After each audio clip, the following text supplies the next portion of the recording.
మరణం లేని మీరు, యూ ఫర్ ఎవర్ అనే ఈ పుస్తకాన్ని రచించినది ట్యూస్డే లోబ్సాంగ్ రాంపా. తెలుగులోకి అనువాదం చేసినవారు పి.జి. రామ్మోహన్ గారు. ఈ భాగంలో 23వ అధ్యాయమైన ఊహాశక్తిని కంటిన్యూ చేద్దాం. చేసే పని మీద ఇష్టం లేని వాళ్లకు, బలవంతం మీద పనులు చేస్తున్న వాళ్లకు అచేతన మస్తిష్కం నుంచి ఓ పనిని తప్పించుకునే యంత్రాంగం వెలికి వస్తూ ఉంటుంది.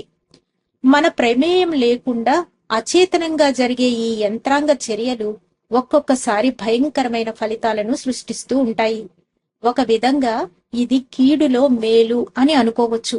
ఎందుకంటే కొన్ని హెచ్చరికలను మనం పట్టించుకోకుండా ఉన్నట్లయితే మానసిక ఆరోగ్యం పూర్తిగా దెబ్బతింటుంది. ఒక యథార్థ సంఘటనను మేము మీకు ఇక్కడ చెప్పదలుచుకున్నాం. ఇది మా ప్రత్యక్ష అనుభవం, గమనించండి. మాకు తెలిసిన ఒక ఆయన ఎక్కువగా నించునే పనిచేస్తూ ఉండేవాడు. లెడ్జర్లలో లెక్కలన్నీ వ్రాస్తూ ఉండడమే ఆయన చేస్తున్న ఉద్యోగం.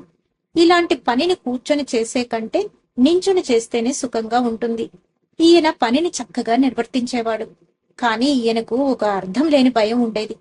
తాను చేస్తున్న లెక్కల్లో ఎప్పుడో ఒక తప్పు జరగొచ్చని, అప్పుడు అందరూ తనని కంపెనీలో తప్పు లెక్కలు రాసి డబ్బులను దొంగిలించి మోసం చేస్తున్నట్లు నిందిస్తారేమోనని. నిజానికి ఈయన చాలా నిజాయితీతో శ్రద్ధగా పనిచేసే స్వభావం కలిగిన మనిషి. నిజాయితీ మూర్తీభవించినట్లు ఉండేవాడు. హోటల్లోని అగ్గిపుల్లను కూడా తీసుకుని వెళ్లేవాడు కాదు. బస్సులో ఎవరైనా న్యూస్ పేపర్ వదిలేసి లేచిపోయినా ఆ పేపర్ను కూడా ముట్టుకునేవాడు కాదు. తన నిజాయితీ గురించి యజమానికి తెలియదేమోనని అనుకుని విపరీతంగా దిగులు పడిపోతూ ఉండేవాడు. ఇలా అనేక సంవత్సరాల పాటు అంతులేని భయాన్ని తనలో నింపుకుని ఈయన పనిచేస్తూ గడిపాడు. వేరే ఉద్యోగం చూసుకుంటే బాగుంటుందా అని తన భార్యతో చర్చలు జరిపాడు. కానీ ఆమె వీల్లేదని ఖచ్చితంగా చెప్పేసింది. విధి లేక ఆ ఉద్యోగంలోనే కొనసాగుతున్నాడు. చివరికి ఈయన ఊహాశక్తి పనిచేయడం ప్రారంభించింది. మొదట్లో ఈయనకి జీర్ణకోశంలో అల్సర్లు వచ్చాయి. జాగ్రత్తగా మందులు వాడి భోజన పద్ధతులు మార్చుకుని ఆ అల్సర్లను పోగొట్టుకోగలిగాడు. మళ్లీ తన డెస్క్ ముందు నించుని పనిచేయడం కొనసాగించాడు. ఒకరోజు ఉన్నట్టుండి ఒక అద్భుతమైన ఆలోచన అతనికి కలిగింది. తాను నించోలేకపోతే పని చేయలేని పరిస్థితి వచ్చేస్తుంది కాబట్టి ఈ ఉద్యోగం నుంచి తప్పించుకోవచ్చునని. కొన్ని వారాలలోనే ఆయన పాదం మీద ఓ వ్రణం ఏర్పడింది. ఎలాగో నొప్పిని ఓర్చుకుంటూ కుంటుకుంటూ వెళ్లేవాడు.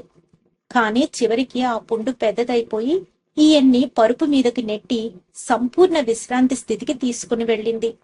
ఈ విశ్రాంతి వల్ల పుండు మాయమైపోయి మళ్లీ ఆఫీస్కి దారితీశాడు.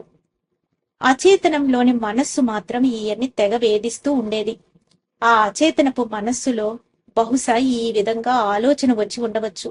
అమ్మయ్య, ఈ కాలిపుండు వల్ల కొంతకాలం ఆ భయంకరమైన ఉద్యోగం నుంచి తప్పించుకున్నాను. ఈ డాక్టర్లు త్వరగానే ఈ కాలును బాగు చేసేశారే, ఇంతకన్నా పెద్ద జబ్బు తెచ్చుకుంటాను అని.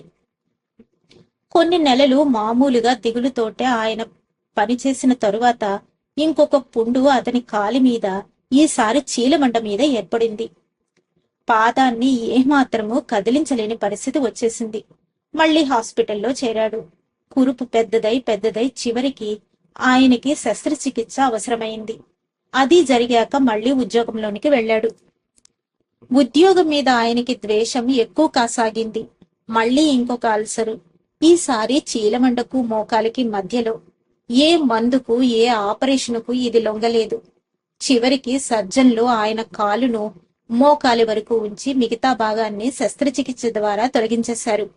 ఈయనకి చాలా సంతోషం కలిగించేటట్లు మళ్లీ ఉద్యోగంలోకి ఈయన్ని రావద్దని చెప్పేశారు. రోగిష్టి కుంటి వ్యక్తి తమ ఆఫీసులో పనిచేస్తుంటే బాగుండదని తేల్చి చెప్పేశారు. హాస్పిటల్లో ఈయనకు సేవ చేసిన డాక్టర్లు ఈయన ఇష్టపడే ఓ ఉద్యోగాన్ని ఈయనకి ఇప్పించారు. ఓ చేతి పనిని ఇంకొకళ్లకు నేర్పించే ఉద్యోగం. ఈ కొత్త ఉద్యోగం ఈయనకు హాయిగా ఉంది. మంచి పేరును కూడా సంపాదించుకున్నాడు. లెక్క తప్పు చేసి జైలుకు వెళ్లిపోవలసి వస్తుందేమోనన్న భయం ఇప్పుడు ఆయనకు లేదు.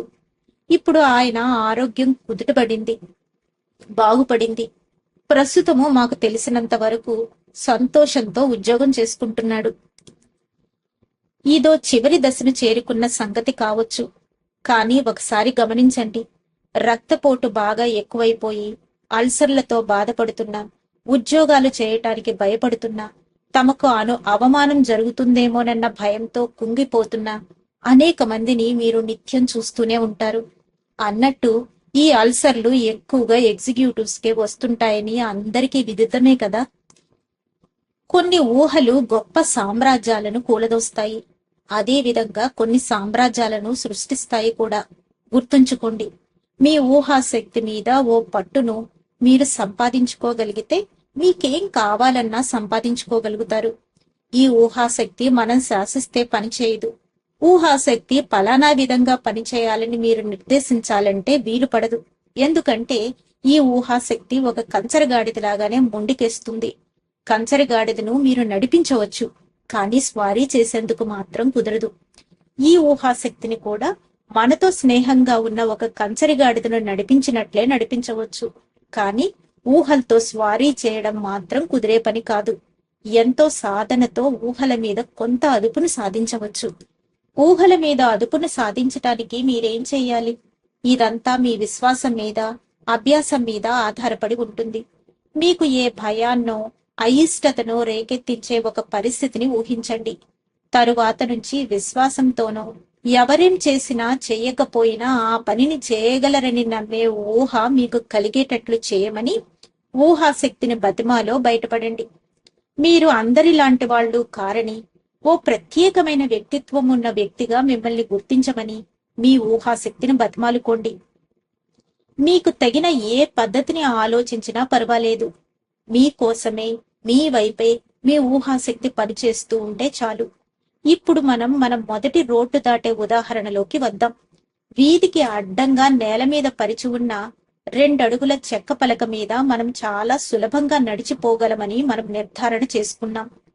తరువాత మీకున్న విశ్వాసం వల్ల మీరు అందరిలాంటి వాళ్ళు కారు గనుక, ఓ ప్రత్యేక వ్యక్తిత్వం ఉన్నవాళ్లు కనుక ఊహాశక్తిని బతిమాలుకొని ఊహాత్మకతను పెంచుకొని ఆ చెక్క పలక 20 అంతస్తుల ఎత్తు ఉన్నా సరే సులభంగా నడిచి వెళ్లి అవతల వైపుకు చేరుకోగలరు. ఈ ఆలోచన చేసి చూడండి. కొంచెం తక్కువగానో ఎక్కువగానో మతి లేని ఒక కోతి ఏమాత్రమూ భయపడకుండా ఎంత ఎత్తు మీది చెక్కబల్లె మీద నుండైనా నడిచిపోగలదని మీకు మీరే చెప్పుకోండి. ఇద్దరిలో ఎవరు గొప్పవారు? మీరా, ఆ బుర్రలేని కోత? ఆ బుర్రలేని కోతి గాని, సుమారు ఒక మూర్ఖుడిలాగా ఉన్న మనిషి గాని సులభంగా ఎత్తుగా ఉన్న పలక మీద నడిచి వెళ్లిపోగలుగుతూ ఉంటే మీ అంతటి వారు, తెలివైన వాళ్ళు నడిచి వెళ్లలేరా? సులభంగా నడిచి వెళ్లగలరు. కేవలం విశ్వాసం వల్ల, సాధన వల్ల ఈ పనిని చేయవచ్చు. ఇదివరకు ఎంతమందోలాగా ప్రఖ్యాతిగాంచిన బ్లాండెన్ నయగరా జలపాతం మీద ఈ వైపు నుంచి ఆ వైపుకు కట్టబడి ఉన్న ఒక తాటి మీద నయగరాను దాటగలననే విశ్వాసం మాత్రం పూర్తిగా ఉన్న వ్యక్తి. అంతే. భయపడతానేమోనన్న భయం తప్ప వేరే భయం లేనివాడు. తాటి మీద నయగరా జలపాతాన్ని దాటగలనని నమ్మినవాడు కాబట్టి ఓ బండిని కూడా తోసుకుని అయినా వెళ్ళగలడు.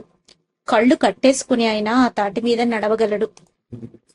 మనందరికీ ఇలాంటి అనుభవమే కలిగి ఉండవచ్చు.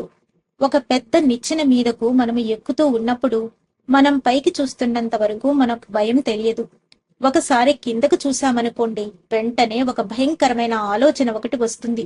మనం కిందకి పడుతున్నట్లు ఊహించుకుంటాం. కింద పడి నేలకు అంటుకుని పోయినట్లు, శరీరం ఒక ముద్దలాగా ఉన్నట్లు ఊహించుకుంటాం. ఒకసారి పడిపోకుండా ఉండడం కోసం మనము నిచ్చెన్ని వదిలిపెట్టలేని స్థితిలో బిగుసుకొని ఉంటాం. అనేక అడ్డంకులను ఎదుర్కొంటూ అధిగమిస్తూ నడిచే గుర్ర పందాల్లో రౌతులకు ఇలాంటి అనుభవమే ఒకటి తప్పక కలిగి ఉంటుంది.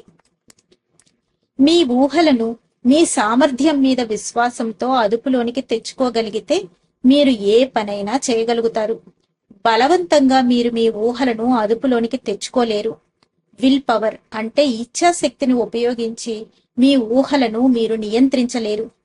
అలాంటి ప్రయత్నాన్ని మీరు చేస్తే నరాల జబ్బులతో మీరు బాధపడాల్సి వస్తుంది. మీ ఆలోచనలను మీరే నడిపించాలని గుర్తుపెట్టుకోండి. మీ ఊహలను మీరే అదుపు చేసుకోవాలి. ఇష్టం వచ్చినట్లు మీ ఊహలను ఉరుకులెత్తిస్తే మీకు అపజయం తప్పదు. మీ ఊహాశక్తిని మీరు సరిగ్గా ఉపయోగించుకుంటే మీరు ఇదివరకు దాదాపు అసంభవాలనుకున్న పనులన్నింటినీ సులభంగా నిర్వర్తించగలుగుతారు. కాబట్టి ముందుగా అసంభవం అనేది ఏదీ లేదని నమ్మండి. ధన్యవాదాలు మాస్టర్స్. ఈ రోజుతో 23వ అధ్యాయమైన ఊహాశక్తి పూర్తయింది. రేపటి నుంచి 24వ అధ్యాయమైన కర్మ సిద్ధాంతం గురించి తెలుసుకుందాం. అంతవరకు సెలవు తీసుకుంటూ పద్మజ.